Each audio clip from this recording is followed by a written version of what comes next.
স্বচ্ছতার জন্য আমাদের বিজেপি সরকারের এজেন্ডা স্বচ্ছতা হি সেবা হে।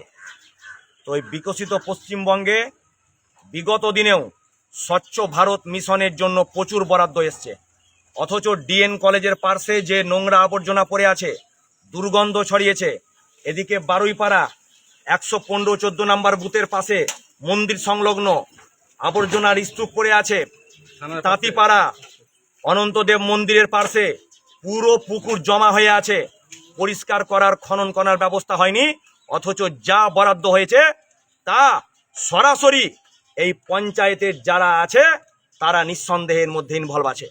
আর আজকে বিশেষত যে দুটো প্রধান ইস্যু নিয়ে এসেছি, বারুইপাড়ায় মন্দিরের পার্শ্বে যে নোংরা আবর্জনা তা ইমিডিয়েট সলভ করতে হবে, আবর্জনা সরিয়ে দিতে হবে। আর ডিএন কলেজ পেরিয়ে গিয়ে নেতাজি মোড় আসতে বাম দিকে এত আবর্জনা আছে, দুর্গন্ধ থেকে শুরু করে বিভিন্ন জীবজন্তু যাচ্ছে, ওখান দিয়ে সাধারণ মানুষ যখন যাতায়াত করছে, শিক্ষক ছাত্রছাত্রীরা তারা দুর্গন্ধে হাঁটতে পারছেন না।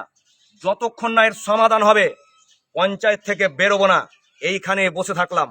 আর কি প্রধান কি সেক্রেটারি ওর ঘাড়ে দায় ফেলছে, ওর ঘাড়ে দায়িত্ব ছড়াচ্ছে, ওগুলা চলবে না সিস্টেম।